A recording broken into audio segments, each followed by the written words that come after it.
El tiempo estándar va a ser igual al tiempo normal, que es 3,42, por el suplemento, que es 1,17, y eso me da el tiempo estándar de 4 minutos para cortado. Vemos entonces que hemos calculado 3 tiempos. El tiempo observado, que es el tiempo real porque tengo al supervisor al lado. El tiempo normal, que también puede incrementar el trabajo porque voy a considerar atributos en el trabajador, esfuerzo, las condiciones que me ayudan a que él pueda esmerarse en su trabajo. Y está el tiempo estándar, donde tengo que dar un suplemento de tiempo por condiciones normales en la naturaleza humana. Ahí está. Para cortado tenemos un tiempo estándar de 4 minutos, para coser 5,55 minutos y para pegar accesorios 3,70 minutos. Ahora totalizo el tiempo observado, es decir, voy a sumar cortados, coser y pegar accesorios, y me da que el tiempo observado total para elaborar una unidad de producción es de 8 minutos 21 con el supervisor al lado. El tiempo normal, los atributos que va a tener el trabajador para esmerarse en su trabajo, igual voy a sumarlo en estas 3 micro tareas y me suman 11,33 minutos. Y en el tiempo estándar voy a hacer lo mismo, voy a sumar el tiempo estándar en cortar, coser y pegar accesorios, y eso me da 13,26 minutos. Es decir, que para elaborar una unidad de producción se necesitan 13,26 minutos. Y el tiempo que debe utilizar un operador es de 13,26 minutos. Ahí no pueden existir variables como, bueno, es que tuve que ir al baño, no, porque ya está ahí todo implícito en el proceso de estandarización del tiempo.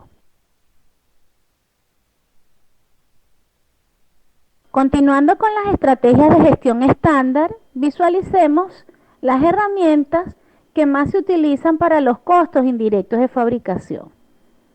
Existen muchas herramientas, pero hoy específicamente quisiera hablarles del análisis de la capacidad instalada de la fábrica. El análisis estadístico de capacidad en este ejercicio que vamos a hacer va a medir el potencial que tiene la fábrica de trabajar óptimamente en el proceso productivo. En la primera columna voy a colocar las horas máquinas trabajadas en un tiempo de 100 días. Como son 100 días, tendría que colocar entonces 100 casillas. Y para reducirlo, bueno, voy a presentarlo en un intervalo de clases. Es decir, en el primer intervalo de clases voy a colocar 190 horas, que fue el valor más pequeño que tuve de horas trabajadas, hasta un rango de 209 horas trabajadas.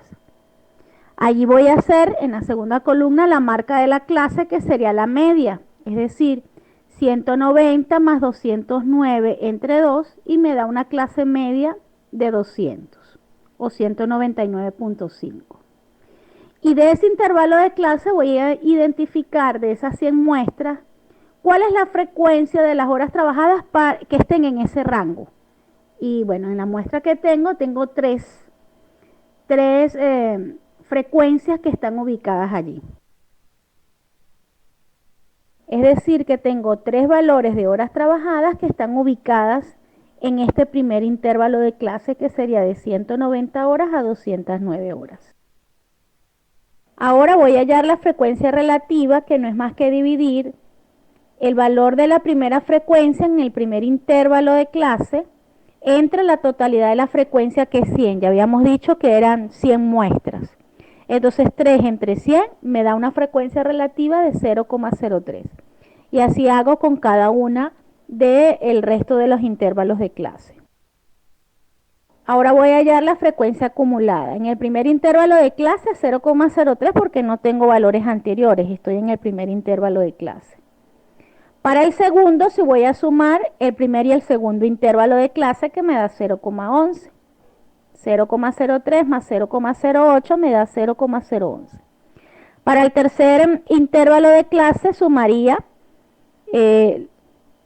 el primero, el segundo y el tercer frecuencia relativa, y eso me da 0,25 porque sumaría 0,03 más 0,08 más 0,14 me da 0,25, y así sucesivamente lo voy a realizar hasta el último intervalo de clase. Ahora entonces hago una gráfica de la frecuencia de acuerdo a los intervalos de clase. Y se visualiza una distribución normal porque tiene forma acampanada. Esto quiere decir que la media de horas trabajadas, el promedio de horas trabajadas, debe estar entre 250 y 289, que son los dos valores centrales. Vamos a hallar la media. Tenemos dos formas de hallar la media. O sacamos un promedio de las 100 muestras que tenemos, o hallamos una media ponderada que va a dar el mismo resultado.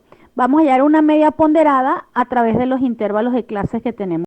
Tengo el intervalo de clase, la marca de la clase, que es el promedio de los dos límites de cada intervalo, y tengo a un lado la frecuencia. Entonces voy a multiplicar la marca de la clase, que voy a llamar X sub I, por la frecuencia, que sería FI,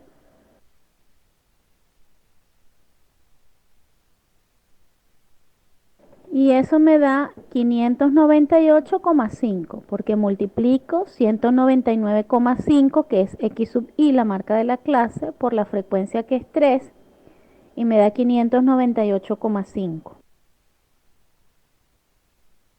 Sumo toda la columna de X sub I por F sub I y me da 27.112,5. Eso lo voy a dividir entre la totalidad de la muestra de las frecuencias, que es igual a 100. Y me da una media de 271.125. De esta tabla de distribución normal de frecuencia, entonces vamos a hallar la media. Estaría acá en esta zona. Ahora podemos aplicar la fórmula de la varianza y la desviación estándar.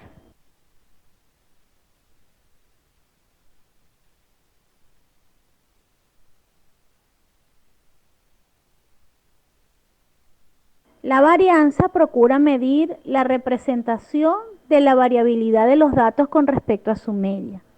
Es decir, que si un proceso funciona correctamente, tiene una varianza pequeña.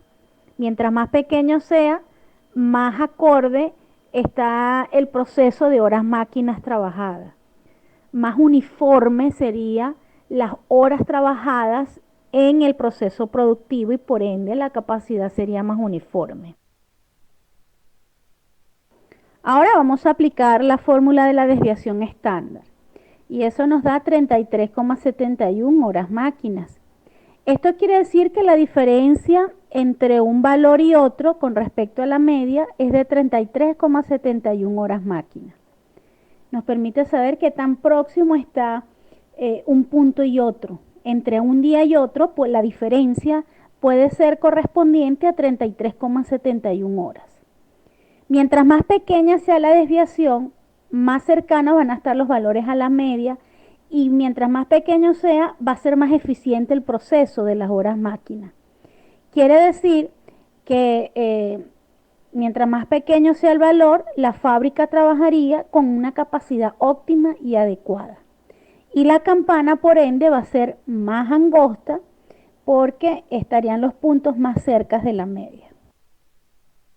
Vamos entonces a aplicar un índice de capacidad suponiendo que el límite inferior es de 230 horas máquinas, lo consideraría un límite inferior normal o aceptable.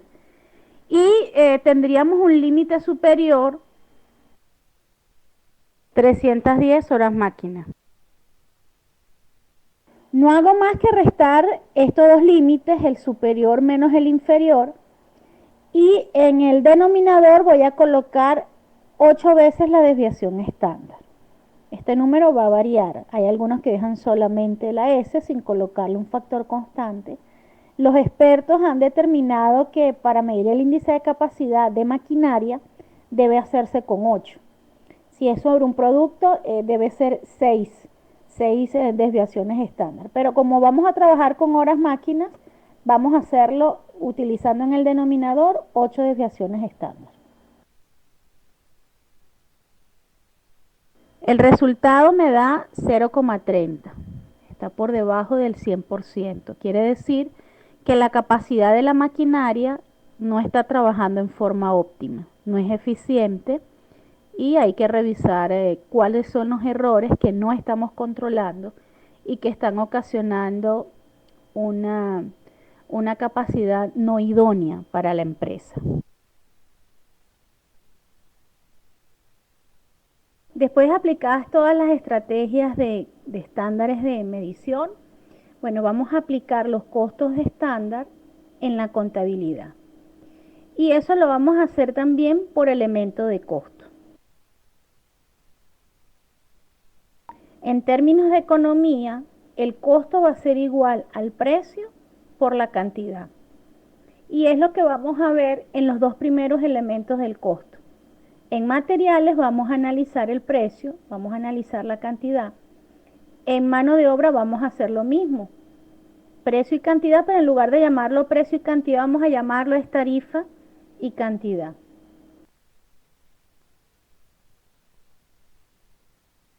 Y en costos indirectos de fabricación, de acuerdo a los análisis estadísticos, pues vamos a evaluar la capacidad o el volumen y el presupuesto de los costos indirectos de fabricación.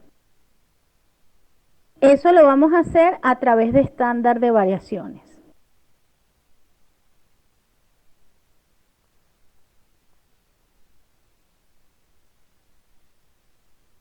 Vamos a comenzar con el análisis de los materiales.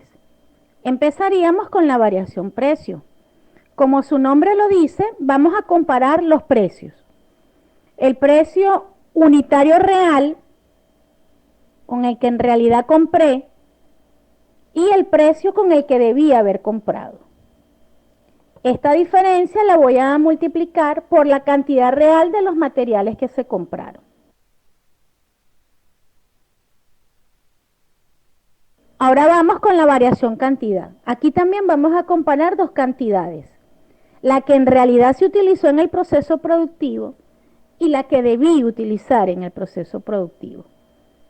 Estos valores los resto y lo voy a multiplicar por el precio, debería ser el precio real, pero como hay fluctuaciones en los valores, vamos a colocar el precio unitario estándar para que la variación sea solamente de cantidad y no haya variación en precio.